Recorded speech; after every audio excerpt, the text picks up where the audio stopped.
Oh, I got away with murder.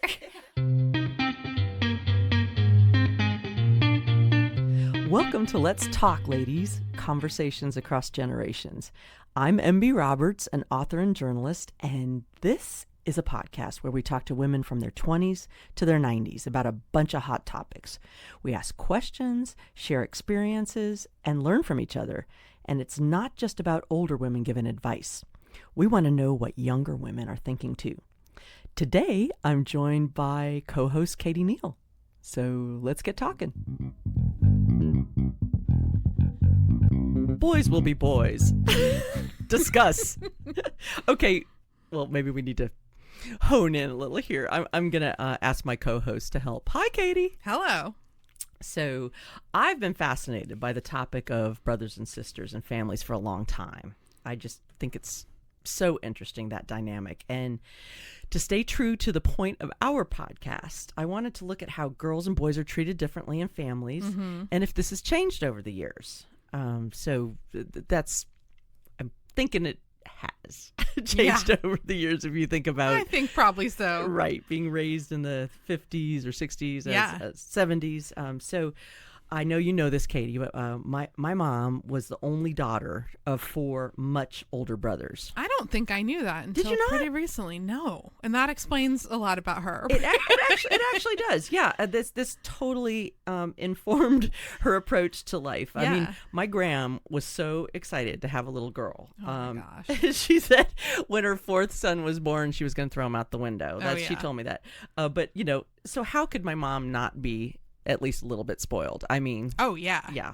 Only girl, brothers are much older. So, but it was an aha moment for me when I was scrapping with my mom once, as we were wont to do. I was in my late 20s and I just finally clued in that she had learned to get her way in a family setup like this. And this absolutely dictated a lot of her behavior. I mean, into her 80s. And so I have 2 brothers and a sister. We'll get back to that. But for Katie, it was just you 2 girls. It was. But I want to say my mom also was the only girl. She had 3 brothers.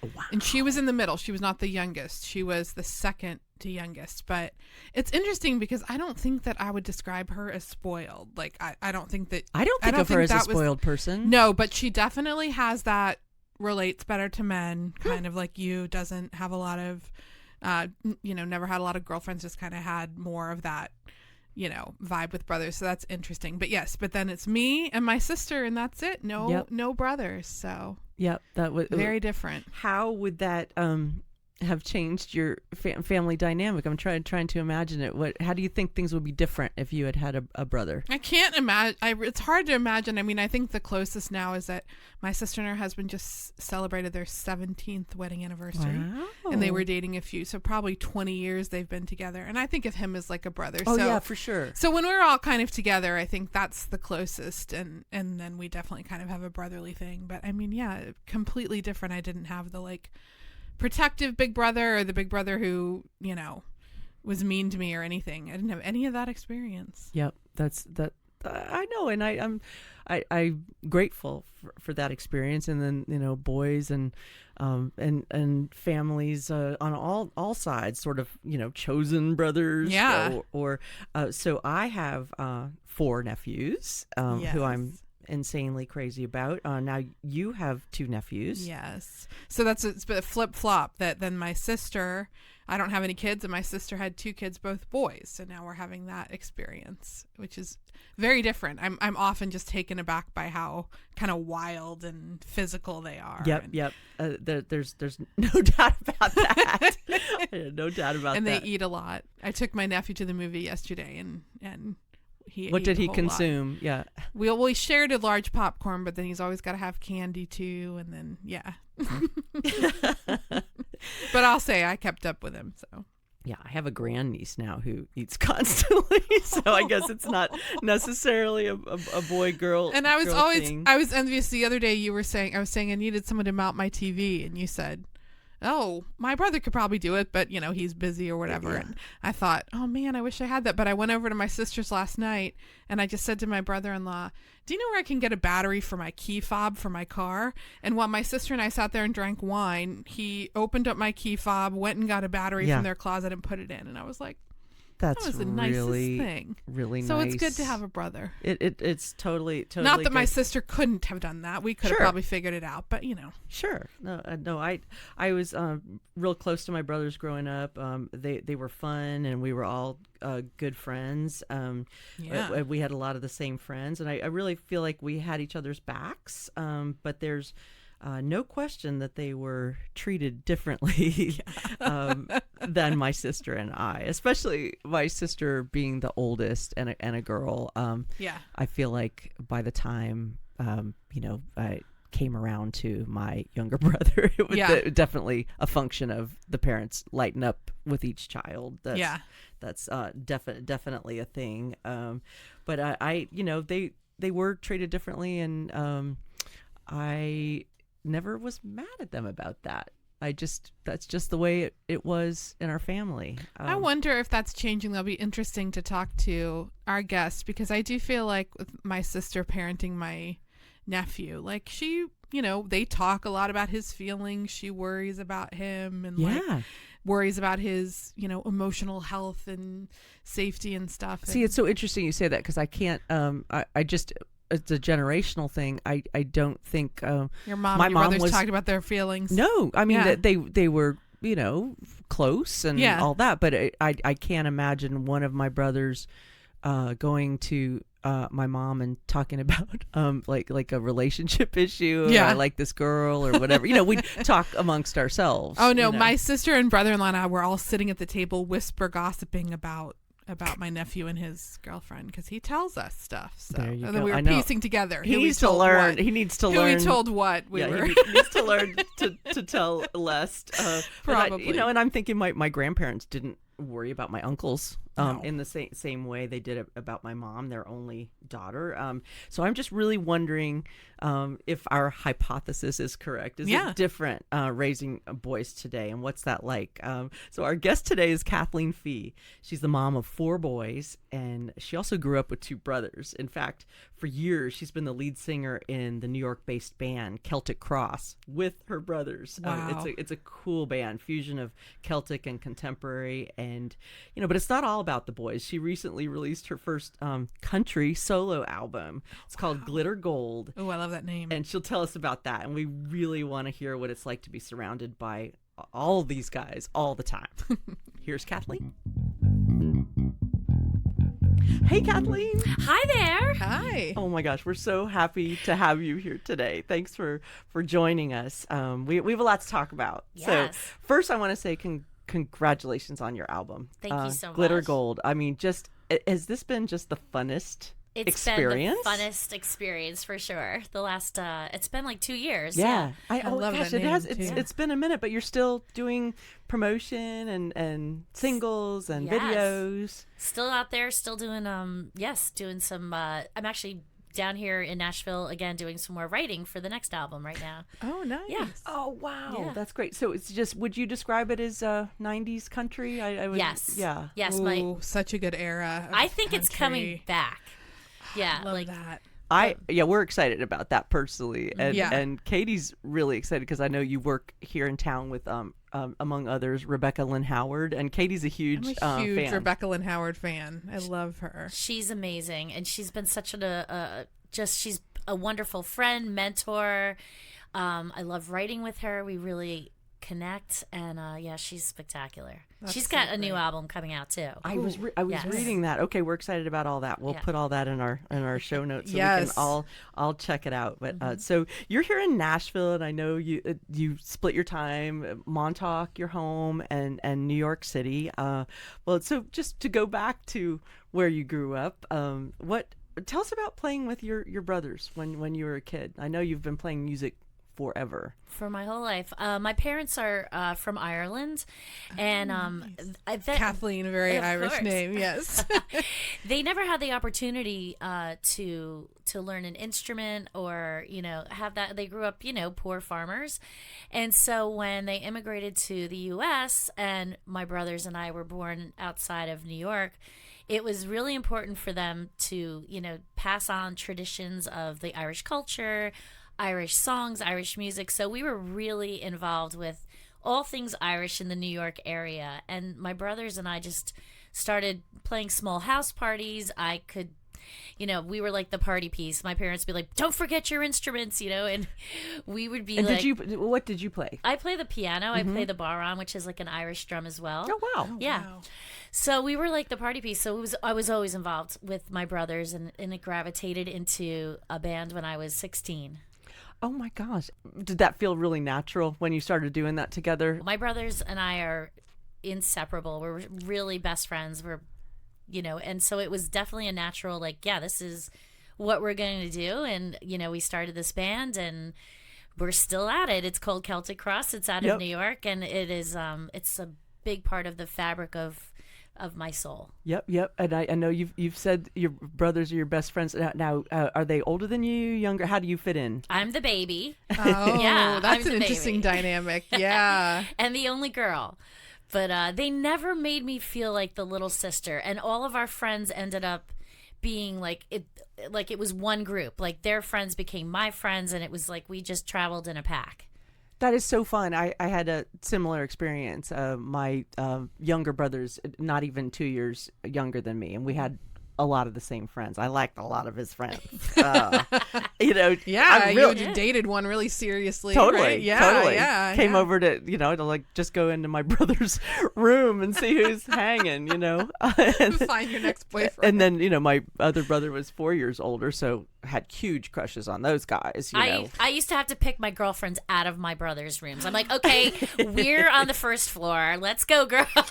Okay, see, this is all fascinating to me because I have no brothers. I just have a sister. Yeah. So I always wanted a brother. That just seemed like it would be so cool. So Oh, I love yeah. hearing the brother stories. I mean, to have a big brother looking after you, to have Yeah. a little. My brothers are not small men, so there's Yeah. no little brother. But totally different dynamic there. But so I've Kathleen, I have many times been called one of the boys, for good and bad. But I am someone who gets along with guys. I like women, but I think that's partially due to having brothers. Do you think that you have the same situation? No doubt about it. I say I play better with boys. I'm like a no drama kind of girl. I just don't get it. I just don't do it.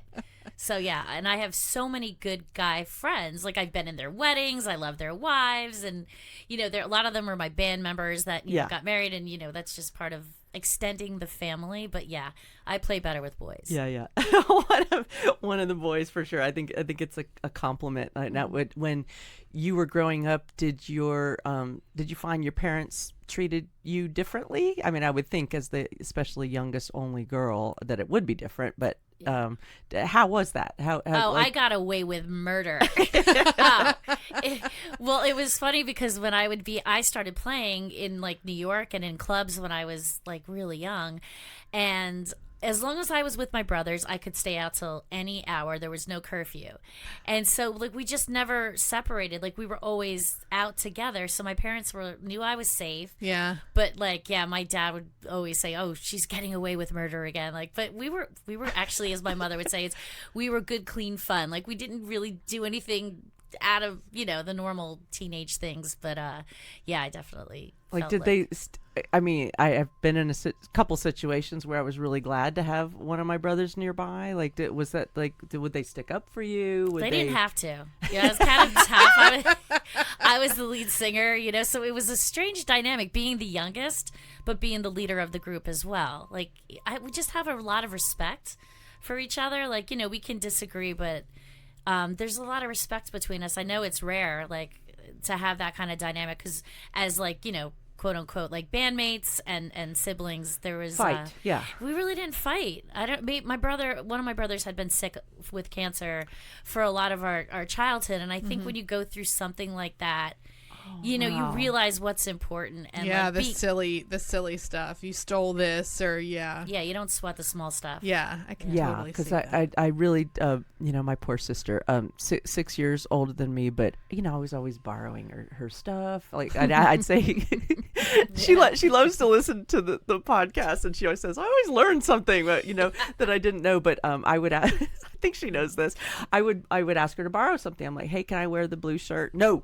She'd say no, and then I'd go take it, and I'd put it on under but I'd usually try to put it back, but it would be wrinkled, or she knew You're that. Like I asked, I know, but that I just kind of annoyed her a lot. My sister and I fought like cats and dogs growing up, and at one point my mom was like, "Did you? Because you get along so well now." I think we're 4 years, and so it was like she was just annoying to me, and then she had a temper, and one time my mom was like, "You guys are going to be best friends someday," and we were like, no way. What? And now we totally are.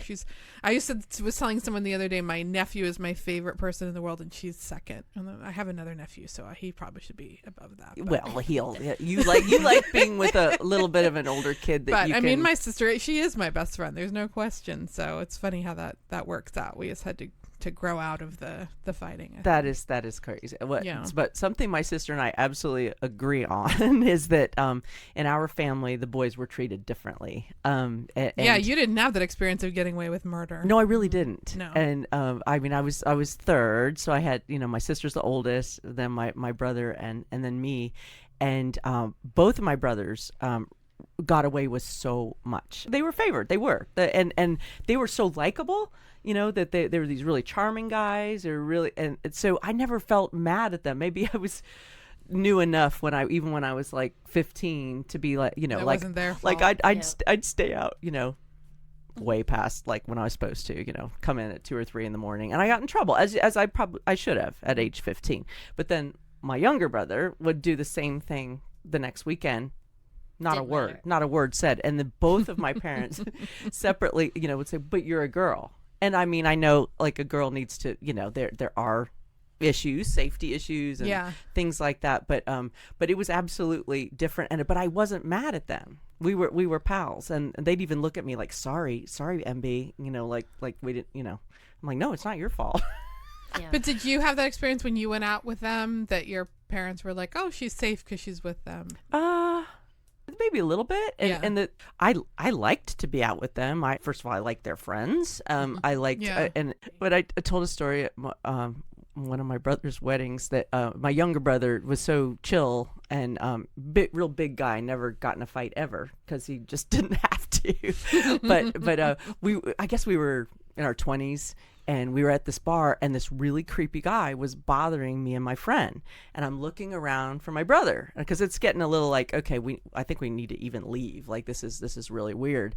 And I couldn't find him. And I go home, and he's home. And I'm like, where did you go? And he goes, ooh, that guy was giving me the creeps. And I was like, I got stuck with him. But it just zero concern for you, right? But then, meanwhile, my older brother would like just more of an aggressive guy. He would step in. Even when I didn't want him to. Like a guy would come pick me up for a date or something, and he would have to do something, like a little silly or obnoxious, or like just terrorize me. Yeah. But Kathleen, you're a boy mom now. I only know boys. Yes. Yeah. What is this? This is amazing. You have 4 boys? I have 4 boys. How old are they? 26, 24, 21, and 20. Oh my gosh. Yeah. You do not look old enough to have 20-something boys. I started young, but they are wonderful. And it's funny, you talk about being the third, and my oldest son will say, because his youngest brother is 20, he's like, you're not even the same parents that you were for me, because he's like, where did my strict parents go? And I'm like, we're a little tired now. by the 4th, I can't even imagine. Now there is something to absolutely something to that. Yes. And so how is it being the only girl in this house, this I castle don't, of men? I don't know any better. You know, it's like Yeah. it's kind of I've always been just surrounded by boys, whether it was in my family, whether it was the band. And I like boys. I remember that girls would come over for play dates and they'd like hand me their barrette and I'm like, oh honey, put that in your pocket, bring that home. I don't do barrettes. You know, we I do don't mud. braid. I don't. Yeah, we do mud pies here in the backyard. You know, and wiffle ball.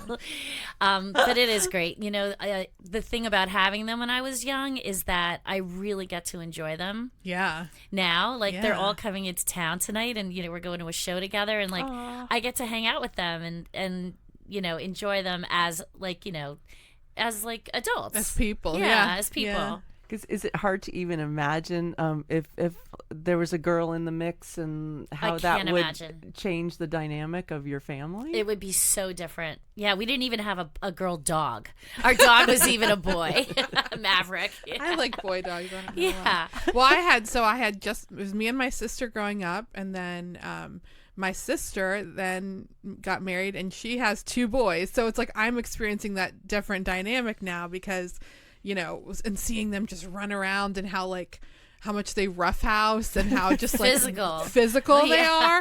And I'm always like, oh my God, I'm not used to this. It's a totally different dynamic, but it's kind of fun to see. I mean, I kind of wanted a niece because I'm very girly, but it's so fun. I just took my nephew last night to the Minecraft movie and like, I mean, he just cracks me you up. two are like the best of pals. Oh my gosh, he's 12 and like I love hanging out with him, but it's so wild to see just like what, you know, the house I was in growing up versus like their house is so different. I have 4 nephews and 1 girl baby, and she's 20 in her 20s now. But it's I really did want a girl too, you know, for those reasons, or but just each boy that came, you know, I just liked them so much. Yeah, your heart just opens up, and I know it's people say it, but you just want a healthy baby. And I didn't find out what I was having. Mm-hmm. I was positive my third was a girl. Oh, so you had all 4? Yeah, we had my mom and I had dresses in the closets, and yeah, but I can't imagine anything different. And they all shared like a 1 bedroom with like 2 bunk beds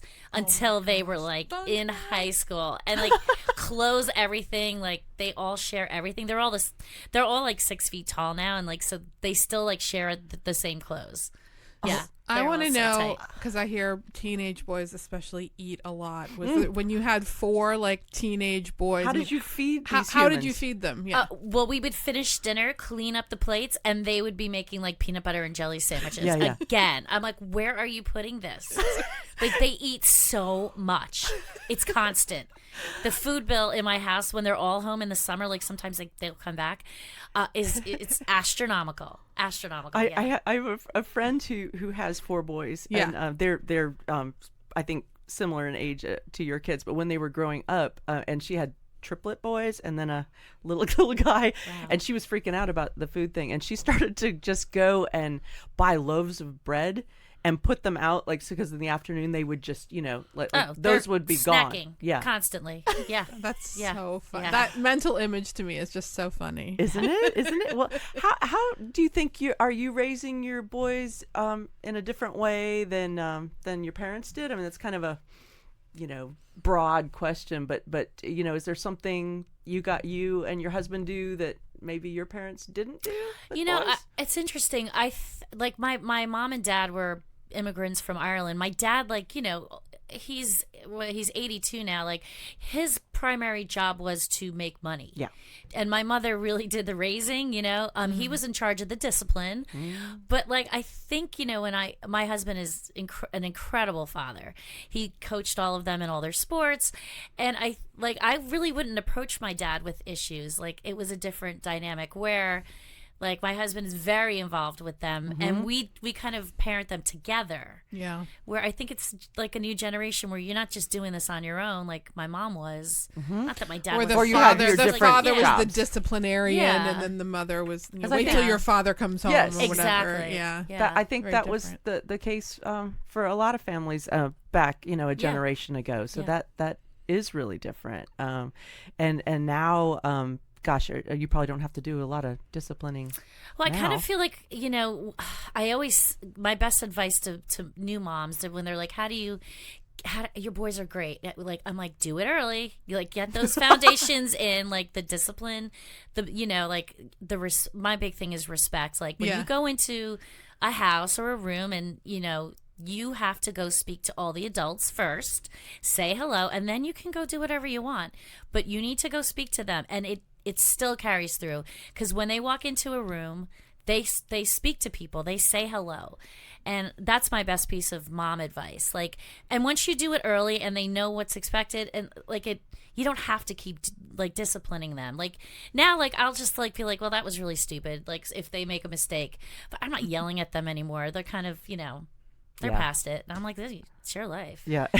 Do they, or did they then, or do they now, like ever talk to you about relationships, like romance or anything? Yeah. They do. Yeah. They share. Oh yeah. Yeah. Some more than others. The best is like when they've been out for a night and like they'll get up on a Sunday morning and I'll just pretend I'm making eggs, and then they're like, oh my God, like, did you, they'll start talking about the night. And I'm just like, I really shouldn't be hearing this, but I'm just going to pretend I'm flipping eggs and like taking notes, But they do share a lot, and I think, we have a really good relationship where, I can give them advice. It's been hard when they've had a girlfriend and broken up, and I'll like cry for like a week. Oh my gosh! Yeah. I know. Yeah. That's a loss. It is. Yeah. It is. They're pretty open. But you try not to weigh in and say, oh, what did you need to get that girl back in here because I liked her. Yeah. Kathleen's sons tell her all about their love lives.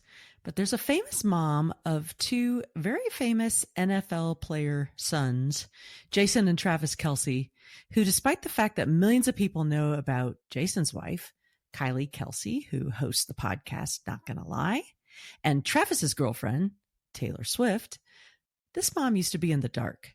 Let's listen to this clip of Donna Kelce on her son's podcast, New Heights. Mom, did you not like any of our Travis or I's girlfriends? Or my girlfriend, now wife? Jason, you really didn't bring a lot of ladies home. Yeah, we got it, Mom. Okay. You dated, but I didn't know any of them. So it's the same thing with Trav. I met one or two, but I didn't know anybody that you guys were dating. I knew nothing of anybody that you guys were dating in college. You told me zero. Like, do you think about, am I raising good men? Am I raising men who treat women with respect? Am I do you think about that, or is that just just organically? Oh, absolutely. I think respect for elders, respect for women, respect for people in general, it has to be taught. And I think I have a happy marriage, and they've had the the benefit of seeing a healthy relationship. Yeah, there you go. Which they're lucky, and I know not everybody has that, like good role models. Like, so I'm hoping that they take that, and they have said, I want to find the right person. They have big shoes to fill, though. Like, do you know what I mean? So yeah. Oh, that's the lovely. Same with me. My parents have a great marriage, and it is. My dad will still open the doors for me, like the car door, and he's like has trouble walking sometimes, and he still runs to open the door for me. I'm like, you set the bar high. Yeah. Oh, absolutely. I know it. I think about, like dated someone that wasn't so nice or something. They weren't as nice as my pop, like that's not cool. Are your boys your biggest fans of your music? Yeah, it's been an incredible journey. So I've, Celtic Cross has been my musical foundation, and, it's deeply rooted in family. And then when I started my solo project, they were my biggest fans. And I think it's nice to show them the example that, you can reinvent yourself. Don't be afraid to take risks. Yeah. Go out on your own. Get uncomfortable. This is how you grow. And they've been such great cheerleaders. Like, I'm like, hey, I worked on this song today. And, they can be brutally honest. Like, well, that other one's better. Like, but it's, they're there and they're supportive and they're really proud of me. And it's nice just to show them, like, it's never too late. Like, keep following your dreams and your passions, and most importantly, when you have a job, make sure you love it. Yeah. You know, like it's easy to work when you love what you're doing. Oh, that is for sure. And I was going to ask you, Kathleen had an amazing experience where you sang the national anthem at an NFL game last year. Yeah. How they must have been impressed with that. They were. Oh well. It's the second time I've done it. Oh my gosh. The first time it was about 8 years ago, and they were upstairs, and when I came in, like my oldest son Kevin said, "Oh, thank God you didn't mess that up." They were holding their breath the whole time. Well, and these days you mess up the national anthem, you're all over social media, right? I can't imagine. It'll go viral. I can't imagine. I imagine that at all. Stakes are higher now with everyone has camera phones. Oh yeah. Oh my goodness. Well, I just am jealous that you have 4 boys coming in tonight to hang with you. I know, that sounds like fun. It's gonna be fun. Absolutely amazing. And thank you so much for talking to us, Kathleen. Well, thank you for having me. Complete pleasure. Yes. This is great. Thank you. Thank you. And that's a wrap for this episode of Let's Talk, Ladies, Conversations Across Generations. We'd love to hear from you. If you liked this episode, please subscribe to the show on Apple or Spotify and follow us on Facebook and Instagram. You can also send us an email at comments@lets-talkladies.org or leave us a message at 629-888-3542. We'll talk again soon on LTL.